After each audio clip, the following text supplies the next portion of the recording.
Vamos abrir a nossa Bíblia no segundo, ou seja, na segunda carta do apóstolo Paulo aos Coríntios, capítulo 10, versículo número 4. O apóstolo Paulo estava falando com as pessoas acerca do seu ministério. Ele estava fazendo uma autodefesa e mostrando o poder que Deus tem dispensado para aqueles que estão a serviço dele.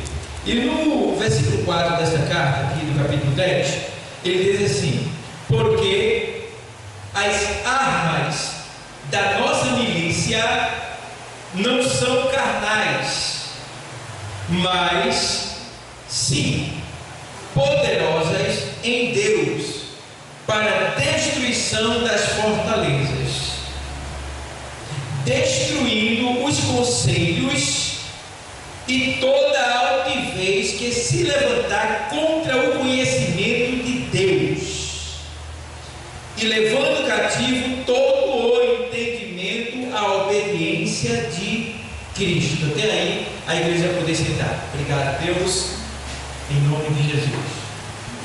Irmãos, eu estava aqui pedindo ao Mateus, eu sempre trago alguns textos prontos, para ministrar a palavra, e não quer dizer que quando eu preparo os textos já é aquilo que Deus quer. A gente prepara, mas a definição vem de cima. Então eu não prego o que eu quero, A gente até pode preparar um tema, mas a revelação vem de cima, vem de Deus. Se Deus não quiser, eu preparo o tema e fica aqui só: Jesus é bom, Jesus é bom, Jesus é bom, aleluia. Aí tem outros que de mistério, fala língua estranha, aí toca no teu irmão e tal, e não sai nada. A gente não aprendeu nada vezes nada multiplicado por nada igual a nada. Está entendendo? Então a gente precisa aproveitar o tempo para aprender a palavra de Deus, para que a gente possa se defender contra as astutas ciladas do nosso maior inimigo, que é o diabo. Ou seja, para que a gente possa se defender de dos nossos maiores inimigos, que é o diabo. Porque nós temos três principais inimigos. Quais são eles, pastor? O primeiro é o diabo, que está do lado de fora da gente. Ele já esteve dentro, mas agora ele está fora. Porque quem está dentro agora é o Espírito Santo de Deus, certo? Então, um dos nossos inimigos é o diabo. O segundo inimigo é o mundo, o sistema mundial, o sistema que nos obriga a fazer coisas que a gente não quer, E o terceiro inimigo sou eu mesmo. Eita, esse parece que é o pior de todos. Esse terceiro inimigo é o pior de todos. Eu posso lutar o diabo para correr? Posso. Paulo diz: resistir ao diabo e ele terra para que terra. Está entendendo? Eu posso vencer o mundo, é só eu dizer não. Mas, irmão, para eu vencer esse cara daqui é muito difícil. Eu tenho vencido ele, é por isso que eu estou aqui, mas não tem sido fácil. Para mim ele é o pior inimigo. O pior inimigo que eu tenho sou eu mesmo. É chamado de a natureza caída.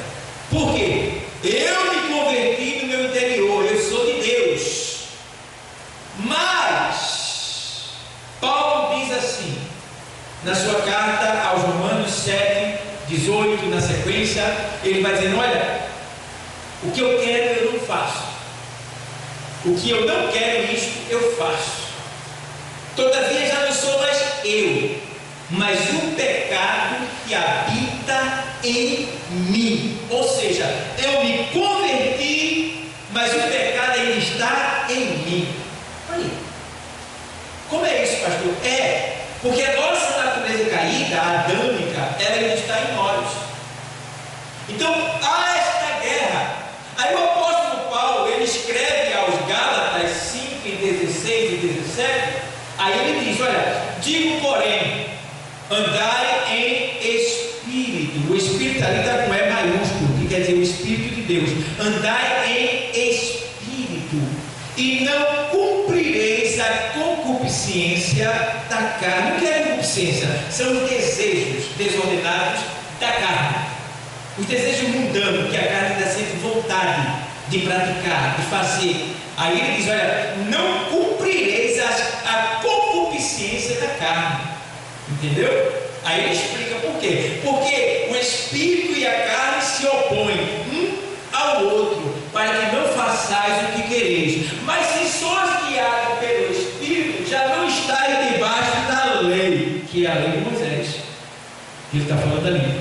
Porque na lei era assim: se alguém batesse em mim, era obrigado a bater na pessoa também. Aí eu pergunto para você: a lei ajudava em alguma coisa? Não, apenas ela revelava o pecado, era a consequência do pecado. Se eu batesse, eu ia ter a consequência que alguém bater em mim também. Então a lei ela não melhorava, de certa forma ela piorava. Mas por que Deus permitiu essa lei? Para que eu entendesse que o pecado traz uma consequência. Aí é por isso que eles, com o ferro com que ferimos, também vão te ferir. Entendeu? Isso era a lei. E aí ele diz: já não está debaixo da lei, a lei de Moisés. Que quer dizer, o que Paulo está dizendo? Que eu não devo usar as mesmas armas do mal para o mal, mas sim as armas do bem para ou contra o mal. Está entendendo? Aí é por isso que Paulo escreve aqui: ó, porque as armas da nossa milícia é um pequeno exército. Então, nós somos uma milícia espiritual, um exército. As armas da nossa milícia, ou seja, esse quartel aqui, esse exército aqui, quais são as armas dele? Revólver, AR-15, faca, espada, metralhadora, 38. Não. As nossas armas não são o quê? Carnais, ou seja, nossas armas não são palpáveis. Revólver, faca, tal, não visível, não. Aí ele diz: porque as armas da nossa milícia não são carnais, mas sim poderosas em Deus. Poderosas em Deus. Que quer dizer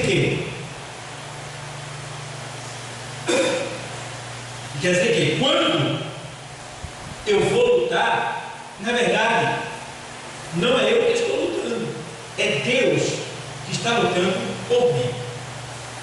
Quando ele diz que as nossas armas, elas são poderosas em Deus, para a destruição das fortalezas. Efésios 6, carta aos Efésios.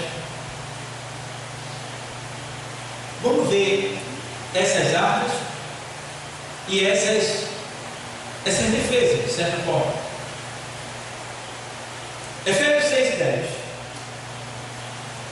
No demais, irmãos meus, fortalecei-vos no Senhor e na força do seu poder.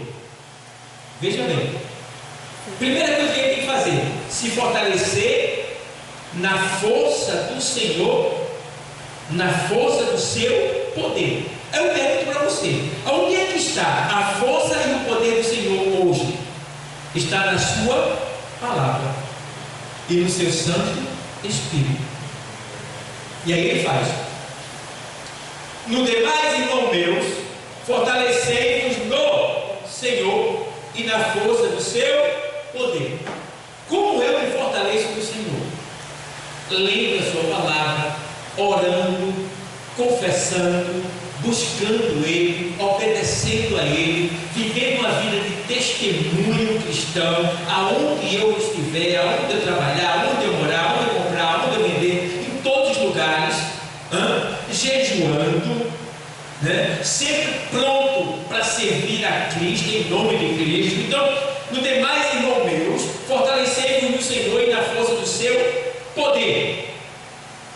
Aí ele faz: revestir-vos de toda a armadura de armadura. Mais uma vez ele está falando aqui, se referindo a alguém que faz parte do exército, de uma milícia. E aqui ele está dizendo, olha, você não pode só lutar, você também tem que estar preparado, revestido. De quê? Das armaduras. Das armaduras. E aí eu fico observando, irmão, a nossa luta, ela é terrível.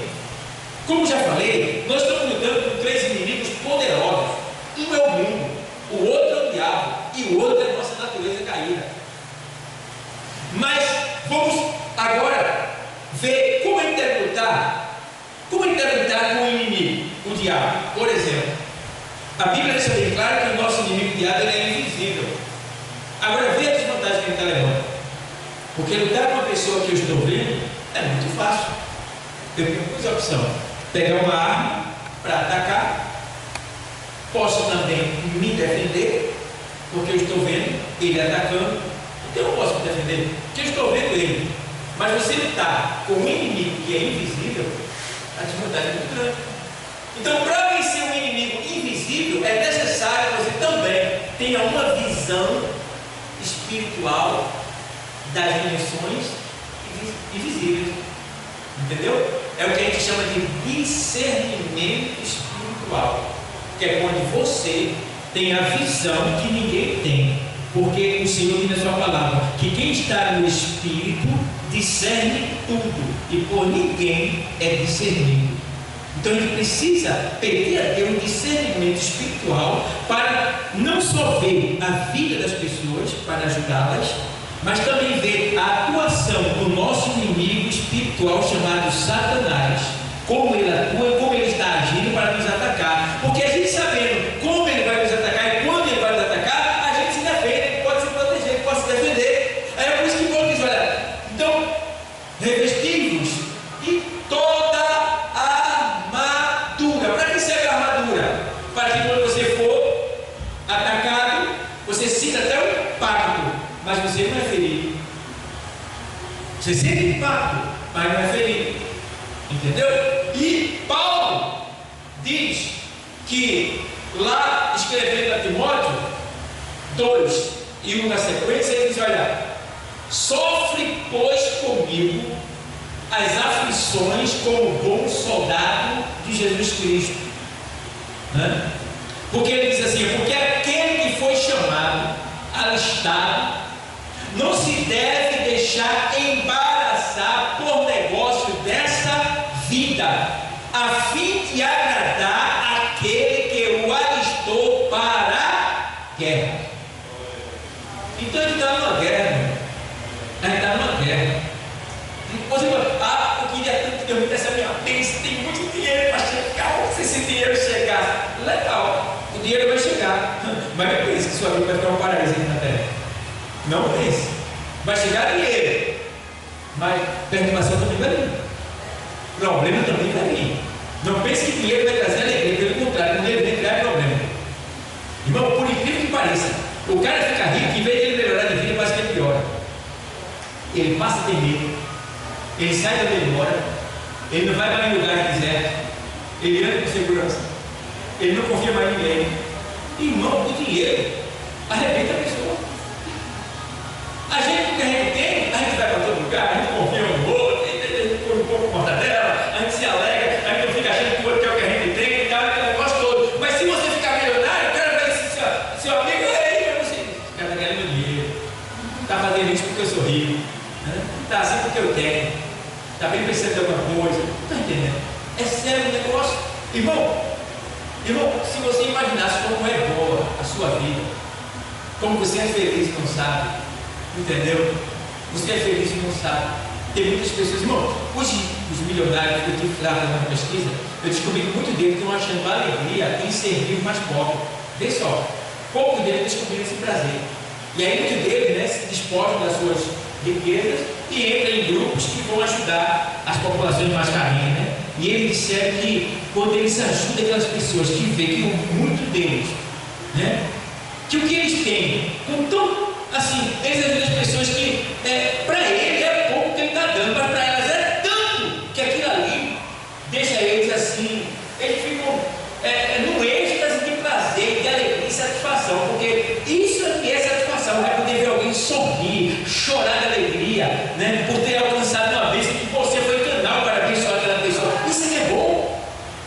Então muitos deles estão descobrindo esse prazer e estão vivendo essa vida, que é a vida de ajudar o próximo. E o Senhor disse: melhor coisa é dar do que receber. Tu quer ter para dar ou tu quer pedir? Escolhe aí. Tu quer ter para dar ou tu quer pedir? Precisar? Ah, pastor, eu quero ter para dar. E por que tu não dá quando tu tem?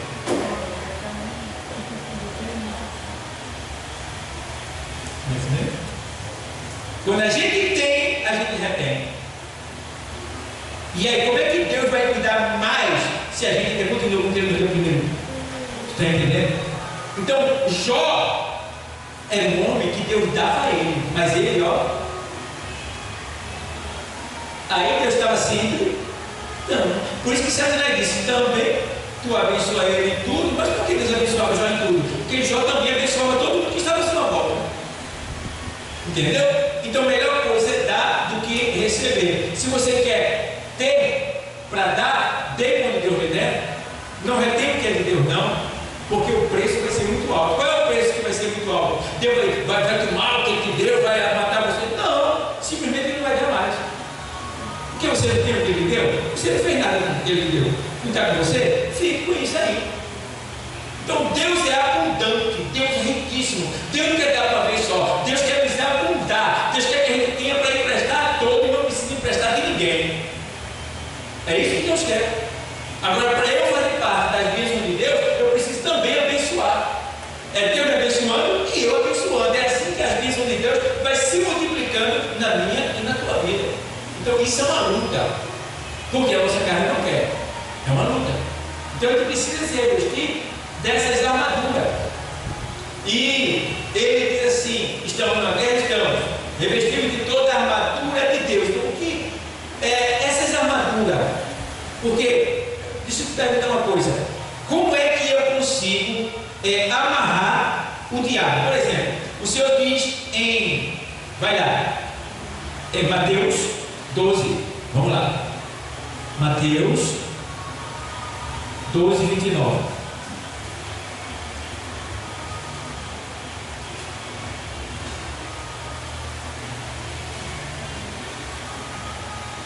Ou como pode alguém entrar em casa do homem valente e furtar os seus bens, se primeiro não manietar quer dizer amarrar, tá? Se primeiro não manietar o valente, saqueando então a sua casa. Tem uma interrogação no final da palavra. Como é que pode? Jesus estava perguntando assim: como é que alguém pode entrar em casa de um homem valente e furtar os seus bens, se primeiro não amarrar ele? E assim ele pode roubar e pode tomar os seus pertences. Jesus está falando aqui do diabo.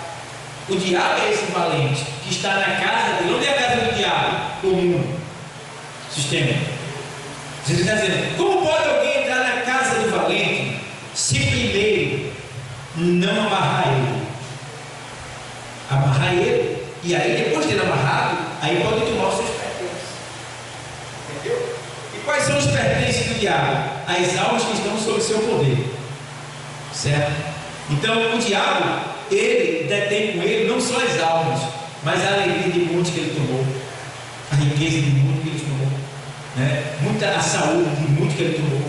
É muitas coisas que o diabo ele tomou das pessoas e mantém com ele, são a riqueza dele. Tá? Mas as maiores riquezas são as almas que estão sob o seu poder. Aí você está dizendo: como é que tu pode entrar na casa do diabo, que é o mundo, sem primeiro amarrar ele? Aí você diz: mas se o diabo é invisível, como é que eu posso amarrar ele, pastor? Como é que? Aí lembra que a gente leu? As nossas armas não são carnais, mas sim espirituais. Então como é que eu posso amarrar o diabo? O diabo ele tem uma arma poderosa. Que arma é essa? O pecado. É incrível. Quando ele usa essa arma contra você, se ele acertar você, ele amarra você. Então, o que é que acontece? Eu só venço o diabo se eu não estiver no pecado. Se eu estiver no pecado, eu não tenho poder sobre ele. Então, a única maneira de eu amarrar o diabo é eu estando em em perdão, em amor, entendeu? Serviço prestado ao Senhor, entendeu? Aí eu estou amarrando ele. Por quê? Porque quando ele me faz pecar, eu perco a autoridade. Aí ele tem poder sobre mim. Um certo homem foi chamado para orar por um endemoniado. Ele era crente da igreja. Aí os indivíduos foram chamar ele. Quando ele vai, chega lá, o endemoniado olha para ele e diz assim: Tu me tirar daqui? Tira não. Tu estás em pecado, tu vives na igreja em pecado, tu quer me tirar daqui? Tira não. Não prometo não. Ou seja, o diabo foi que amarrou ele. Mas se ele tivesse em santidade, ele é que amarrava o diabo. Estás amarrado em nome de Jesus e agora deixa ela. Sai! Então, a arma que o diabo usa contra você é o pecado. Se você pecar, perdeu a batalha. Ele manda em você. Ele tem o domínio de você. Você não tem autoridade, não tem moral. É crente só no nome, mas está envergonhado no mundo espiritual. E nós não podemos sofrer esse tipo de dano espiritual. Temos que ter autoridade, moral, andar em santidade, verdade, para que na hora que Deus contar com a gente esteja pronto para vencer o diabo, resistir a ele que está indo para fugir de nós. Então, igreja, nossas armas não são carnais, elas são espirituais. Aí, como pode então alguém entrar na casa do homem valente se primeiro não amarrar ele? O Senhor diz aqui assim, no versículo 30: quem não é comigo é contra mim. Temos que ter cuidado com isso. Ele diz: quem comigo não ajunta, espalha. Temos que ter cuidado com isso. O nosso propósito, o nosso dever é sempre juntar, nunca espalhar. O nosso propósito é sempre estar do lado do Senhor. Por isso que ele diz assim: quem não é comigo é contra mim. Aí eu fico vendo, eu estava pregando na rua semana passada, eu estava dizendo, o camarada está vendo a gente aqui pregando aqui na praça, e ele disse: eu não gosto de crente.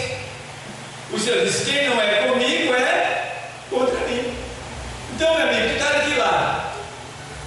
Você está de que lado se você não gosta de crente? Se você diz que não gosta do seu pastor, de que lado você está? Se você não gosta da igreja, de que lado você está? Se você não gosta do seu irmão, de que lado você está?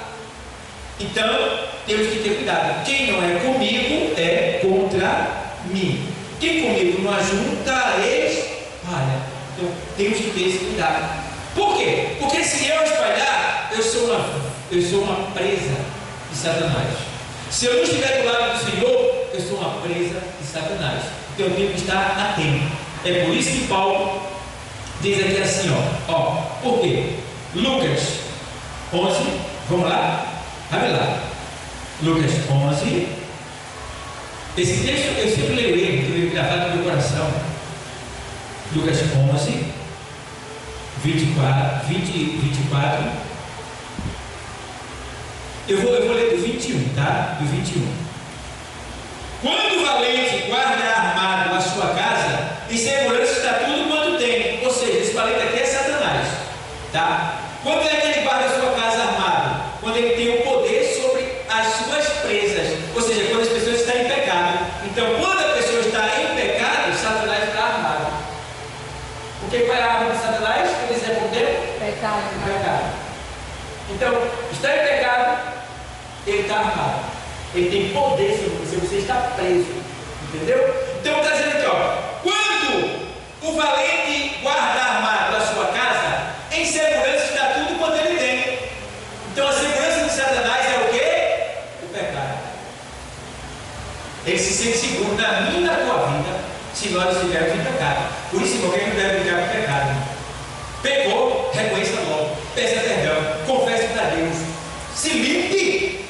Porque o sábio Salomão disse: olha, em todo tempo sejam alvas as tuas vestes, nunca falta o óleo sobre a tua cabeça. Vamos lá, verso 22.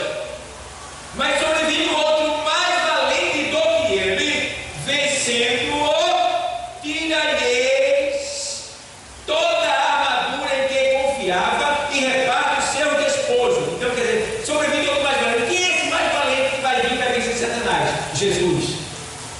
sobrevindo ao mais valente que ele, vencendo, tira-lhe toda a armadura que confiava. Ou seja, quando Jesus chega, meu irmão, pelo amor de Deus, não tem como continuar no pecado, não é verdade? Quando ele chega, ele livra você dessa corrente, que é o quê? O pecado, que aprisiona você e que faz de você um escravo de Satanás. Aí quando o Senhor chega com a sua palavra, com o seu poder e o Santo Espírito, não tem como você prevalecer, só se você quiser. Só se você quiser. Mas quando Jesus chega é para libertar, é para abrir as portas, é para livrar. Glória a Deus. Só fica acorrentado quem quer. Aí o Senhor diz, olha, então tira-lhe os seus bens e reparte os despojos. O que é o despojo? É a recompensa pela guerra. Ou seja, toda nação quando ia lutar contra a outra, que ela matava a outra nação, cada soldado levava ouro, prata, dinheiro. Então, o que o soldado tinha, eles pegavam para eles. Isso era chamado de despojo. O que tinha na cidade de valioso, eles pegavam para eles, era chamado de despojo. Então, quais são os despojos de Satanás? As almas que estão com ele. Aí ele está dizendo, sobrevive um mais valente que ele, e vencendo-lhe, tira-lhe toda a armadura que confiava e pega os seus despojos, que somos nós, as vidas que estavam desacorrentadas sob o poder de Satanás. Então, qual é o propósito de Jesus? É livrar as pessoas. Tá? E qual é a arma que Jesus usa para libertar as pessoas? A sua igreja. A sua igreja, que é administrada pelo Espírito Santo, que se utiliza da palavra de Deus, que é a espada do Espírito. Entende? Então nós somos a arma de Deus para desfazer, para roubar as portas do inferno. Lembra? Mateus 16, 18 na sequência, o Senhor diz o quê? Olha, e eu edificarei, né, sobre esta pedra a minha igreja, né? E as portas do inferno não prevalecerão contra ela. Ou seja, as portas do inferno estão ali, são portas, está no plural, são muitas portas, tá? Então por trás dessas portas está quem? As prostitutas, os alcoólatras, os homossexuais, tá? Os travestis, os assassinos, e daí vai, todo tipo, são muitas portas. Mas o Senhor disse, eu vou dar poder à minha igreja, e as portas do inferno não prevalecerão contra a minha igreja. Quer dizer isso aí? Você está entendendo? A minha igreja, ela pode ir, porque ela vai com tanto poder que as portas do inferno que estão lá, fechando, trancando, acorrentando vida lá atrás, elas não vão prevalecer. A gente vai derrubar as portas do inferno e vai libertar as almas que estão sob o poder de Satanás. Glória a Deus, aleluia. Agora, qual é o segredo? Para poder chegar lá e derrubar a porta, eu tenho que estar o quê? Livre. Acorrentado? Não. Acorrentado fica por trás da porta. Só liberta quem está livre. Então, para estar livre, tem que estar o quê? Em santidade. Eu tenho que perdoar. Eu tenho que amar. Eu tenho que evangelizar. Eu tenho que orar. Eu tenho que me consagrar. Eu tenho que ter compromisso com as coisas de Deus. Eu tenho que amar as coisas de Deus. Eu tenho que viver como Cristo andou. É difícil, mas não é possível. Ele nos capacita para isso. Se eu nem errar, ele dá a mão, levanta e continua andando. Entendeu? Agora você tem que querer. O Senhor diz assim: olha, assim como é santo aquele que ele chamou, sede vós também santo em toda a vossa maneira de viver, porque escrito está: sede santo, porque eu sou santo. Então veja bem, sempre está no imperativo, ele diz sede. Ele está dizendo, se der, seja santo, tenta ser santo. Não, sede. É para você ser. Mas mesmo a gente querendo, a gente não consegue. Mas a gente tem que querer ser. A gente tem que lutar para ser. Está entendendo? Porque é assim, Deus não se agrada quando você desiste. Deus se agrada quando você erra querendo acertar. Aí ele pode. Você errou querendo acertar. Está justificado. Porque aonde você errou, eu acertei. Então está justificado. Entende? Aonde a gente errou, ele acertou. Agora o que é que ele quer? Esforço, dedicação, sinceridade, fidelidade. Então, eu tenho que querer. Eu querendo, Deus vai dar graça. Deus vai pegar na minha mão. Deus vai me ajudar. Então, o que a gente tem que fazer é isso aí. É permanecer fiel. É não voltar atrás e procurar fazer o que Jesus faria se estivesse no nosso lugar. O que é que Deus faria no nosso lugar? A gente faz. Então, É isso que a palavra está dizendo, pessoal. Então vamos lá. Aí, Efésios.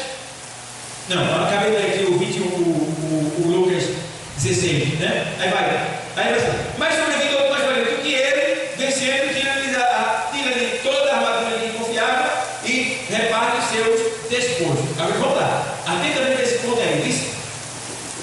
O 24. No final do texto do 23, ele diz assim: quem comigo não ajunta faz o quê? Espalha. Vê bem, isso é um perigo. Toda vez que você for fazer algo que você vê que isso vai espalhar, o que é espalhar? Separar, colocar para longe de Deus. Cuidado, para que ninguém se perca por sua causa.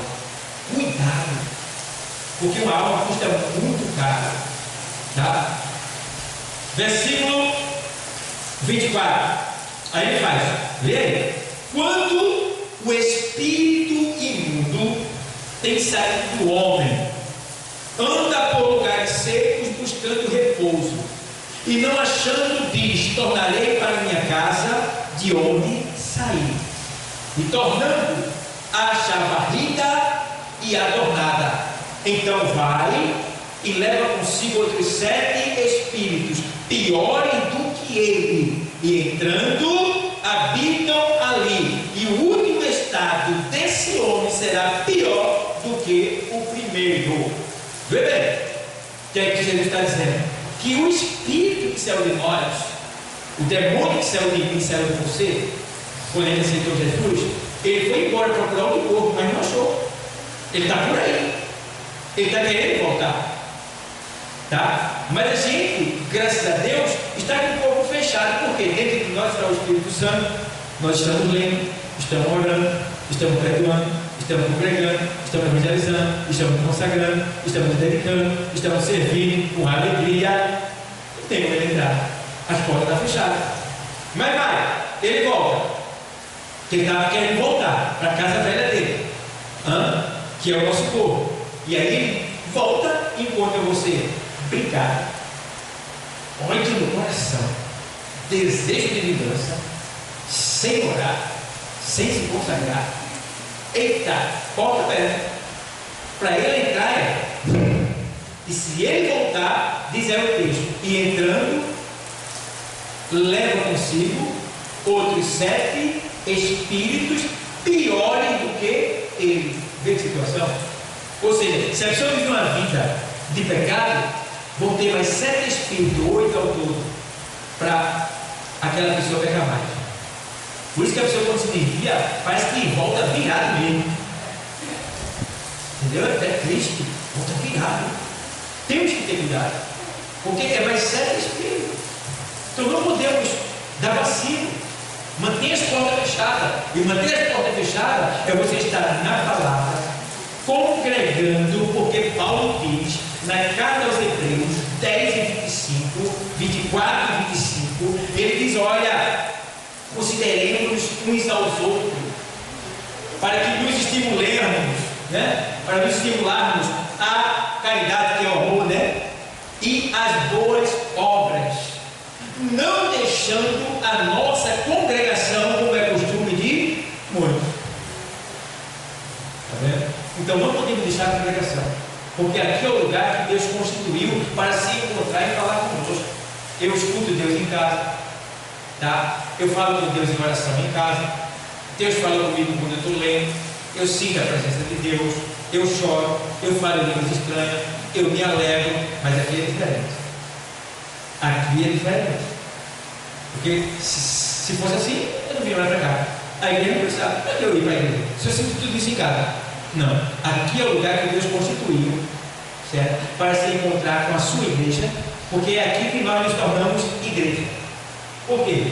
A gente costuma dizer que tem que ficar assim, chega no lugar assim: eu sou a igreja. Não, você não é a igreja, você representa a igreja. Por quê? A igreja é um corpo é composto por órgãos. Tem órgãos no corpo. Então, eu não sou a igreja, sou um órgão da igreja. Agora, eu represento a igreja. Onde eu estiver, eu represento a igreja. O que a igreja tem, eu tenho também, está em mim. Entendeu? Então, eu não sou a igreja no sentido completo. Não, eu sou o órgão da igreja. Eu represento a igreja. Entendeu, pessoal? A gente costuma às vezes falar assim, mas o certo é esse. Eu represento a igreja, sou um representante da igreja. Entendeu? A igreja, a gente é igreja quando a gente está aqui. A igreja onde a gente é formada. Todos os órgãos estão aqui hoje. Porque o corpo está reunido num lugar só. Daqui a pouco os órgãos vão sair. Aí vai só os representantes. Entendeu? O cara na nossa cabeça que é assim, né? Mas não é assim. Segundo a palavra é assim. É feito batismo, né? A gente é assim. Olha para você, para Deus lhe batizar. Você aceitou Jesus? Já foi batizado, está na Bíblia. Quando você aceita Jesus, você já é batizado com o Espírito Santo. Você já tem o Espírito Santo de Deus dentro de você. Está entendendo? Agora você vai orar para que Deus venha lhe revestir de poder. É diferente. Que é quando vem o Espírito sobre você, né? E aí você recebe dons espirituais de Deus. Isso chama-se revestimento de poder. Isso não é batismo, é revestimento. Por que é revestimento? Porque a gente já foi batizado. Entendeu? A gente foi batizado. Pronto. Aí agora vem o quê? O paletó. Entendeu? Que é o colete e a prova de bala. Entendeu? Aí pronto. Você está pronto. Está preparado. Tem algumas linguagens que a gente usa aí muito, mas que está errado. Segundo a teologia, a gente tem que consertar. Então, pessoal, é por aí. O que é que Deus está dizendo para nós nessa noite? É que a gente tem que o quê? Lá em Efésios 6, que a gente estava lendo lá, Efésios 6 e 10, aí eu digo assim: revestido de toda a armadura de Deus, para que possais estar firmes contra as astutas ciladas de quem? Do diabo. Então, a armadura de Deus é para você suportar as astutas ciladas do diabo, se preparar, estar protegido. Entendeu? Então, aqui ele diz: porque não temos que lutar contra carne e sangue. Quer dizer, eu não tenho que lutar contra um ser humano. Não, aquela pessoa soubesse que fulano falou de tu, Deus abençoe ela. Porque se eu estiver revestido de toda a armadura de Deus, quando alguém diz assim, estão falando do Senhor, aí eu vou dizer, o Senhor diz o quê? Tem que dizer, orai pelos que vos perseguem e maltratam, e bendizei os que vos maldizem. Estou revestido, com o poder de Deus, as armaduras de Deus, entendeu? Então essas armaduras daí é a palavra de Deus que você tem que ter, que quando vier alguma coisa de mal, você tem a palavra para se defender, nada vai pegar em você. Se você estiver cheio de Deus, o mal não pode entrar dentro de você, porque não pode evitar o mal e o bem no mesmo lugar, ou mora o mal, ou mora o bem. Está cheio de Deus, pode entrar coisa ruim, irmão, não pode entrar, entendeu? Até porque o mal quer distância do que é de Deus, certo? Então, ó, é estar pronto. Não temos que lutar contra carne e sangue. Saiba que vai se levantar pessoas contra você. Alguém vai lhe perseguir, alguém vai lhe maltratar, alguém vai lhe machucar, alguém vai lhe caluniar, alguém vai com a sua cara, alguém que gosta de você. Isso vai acontecer, isso é normal na nossa trajetória e principalmente na igreja, porque a igreja é a porta do céu. Você sabe que quando o negócio é bom, a turma vai pagando para entrar aquele detalhe. Quando o negócio é bom, está distribuindo o negócio, está distribuindo dinheiro ali. Oxi, é uma bagunça para entrar, é assim mesmo? Então aqui embaixo, por mais organizada que a igreja seja, ela é bagunçada. Porque ela é composta de seres humanos, cheios de defeitos. A única igreja perfeita está lá em cima, que é a triunfante, né? A militante é essa. Então, temos que estar preparados para suportar os impactos.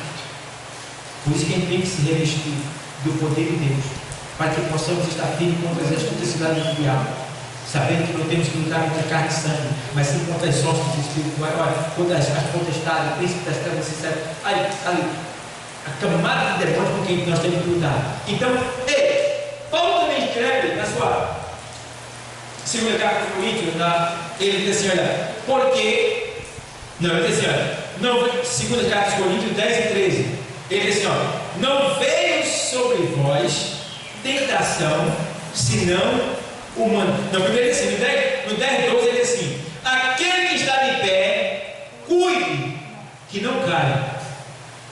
Não veio tentação sobre vós, senão humana. Ou seja, toda tentação que vier vai ser através do ser humano. Mas fiel é Deus, que com a tentação vos dará também o quê? O escape. E que escape é esse? A palavra de Deus que está em você. Olha, meu irmão, se você não tiver a palavra, você não fica muito tempo na igreja. E pode até ficar na igreja, mas é um crente problemático. Está entendendo? Porque você não tem palavra. Porque a palavra tanto é usada para você se defender, como é usada para você se consolar.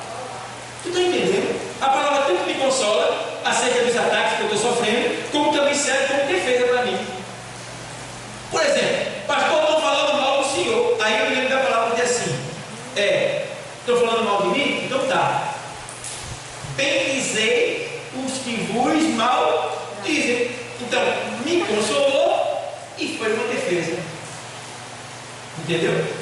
Então, pastor, estão me perseguindo muito, não tem nada não. O senhor disse o quê? Orai pelo que vos maltrata e persegue.